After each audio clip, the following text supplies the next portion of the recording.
assalamu alaikum bandiraɓe musidɓe tedduɓe yeɓoɓe men chaîne DJ Ben Production en calmini goto foof inde mum e yettode mum caggal yettude Allah e yettude jinnaɓe en garti ɗo kadi on mbayri nandimi no fewi mais mboɗo selli mboɗo jaam en gari ɗo hande wadde expliquer série kesso jaltuɗo en wiye yewende.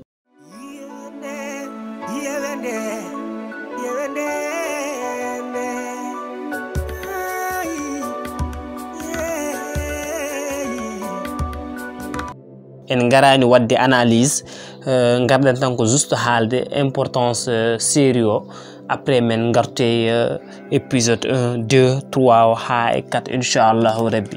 Série o jouata ko hoodere Pulaar Média, donc bandiraɓe jeehe toon mbaɗon abonné à la chaîne hoodere Pulaagu Média, dokkomo doole. son dokkimo doole on dokki leñol ngol doole, parce que wadde série eɗen gandi weɓani parce que ka joɓowo personnage uji lieu des caméraman, donc goɗɗum ɓe gari hande pour weltinde leñol ngol, parce que oɗo série so neɗɗo yeeɓi ɗum vraiment ne andi ko série baɗɗo fayida. enen leñol ngol holko mbawɗen wadde sowona ruttudeɓe teddungal, holno mbawirten ruttindeɓe teddungal ko yaade e chaîne hoodere Pulaagu Média, waɗa hen abonné. So série yalti yaha waɗoya partagé hoto fadda ha lien ara ya mbaɗoya partagé jeeɓa aussi, donc ko ɗum ɗo aussi wawata rokkudeɓe kamɓe doole. mais so tawi en duttima ha e explication série yewende ko hunde musde, yimɓe foof ene gandi ɗum.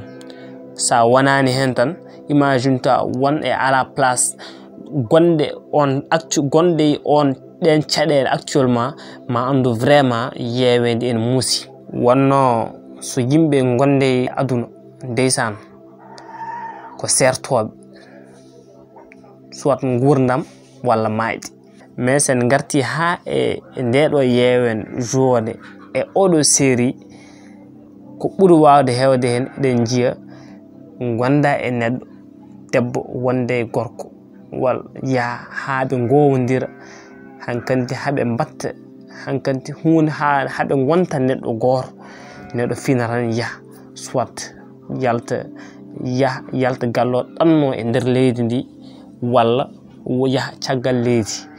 en jii hen e nder série o ko ɗen gueɗe gandanɗa hoorema so jomum yeehi ko kewori caggal ko changement baɗowo caggal o, ko ɗum ɗon foof wawi addu ɗum ko yewende. e nder série o noon teskama yewende, teskama caɗele ɗeɗo ɓe rewɓe keɓata ɗe ko ɓuuri hewde hen ko worɓeɓe mbaɗata ɗum. sen garti ha e nder série yewede ko haalata ko gurname sukaɓe rewɓe tato ɓe, goto wiyete ko Bilkis, goto ene wiye Layla e Aïda.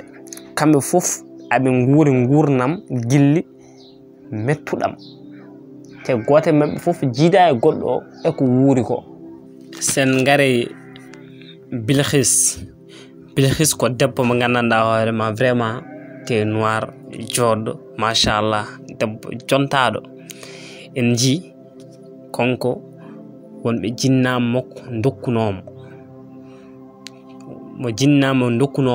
on noɓe gondi ha ɓooyi, on finalement dañi travail nde yeehi. caggal mum won enseignant goto ene wiye Seydou, kañum ari ɗon. Bilkis sen ƴeewi kañum heewi nawandemo, heewi wuppandeɓe e ɗin genre uji, nawanamo battari e ɗen gueɗe. e on saaha Seydou, donc enseignant biyeteɗo Seydou o ene waɗa promettre Bilkis gueɗe ɗe gandanɗa hoorema inchallah ma wod ko waɗen Bilkis. e nder hen konko enseignant biyeteɗo Seydou o renni Bilkis. en ji bone kam fuɗɗima déjà, konko Bilkis wonmo rokkono, te oto yeehi ɗannimo, ɗum foof addi ɗum ko yewende. mais sen garte Aïda kañumne caggal no naati kaso holko nanni dum kaso ma won duubi jooni wone kaso holko nanni dum kaso parce que ko wari bingel soit ko jibini bingel wari e nder hen nanna kaso no Allah wadi yi ha yalti jogi ko ngurnam goddam sen ngare Layla kanyum ko memka mais en wonduno kanyum ne jogino jom gallo ene tampini mun no feewi ha tagi konko Layla hankanti o wawa jodade e suudu makko den gede fof en ji nane aduno kambe tarobe fof abe nguuri ngurna meje gandanda hoorema gor fof jiida e goddo dum série yewen ari haalandi yimbe épisode 1 yalti odo mbay yebode inshallah men gartu do e chaîne DJ Ben Production mbaden analyse uji épisode jaltudi. N'oubliez pas de vous abonner à la chaîne DJ Ben Production mbade activer la cloche de notification inshallah kalko hesti marono bawtinde mi salmini mon mi jurima wassalam.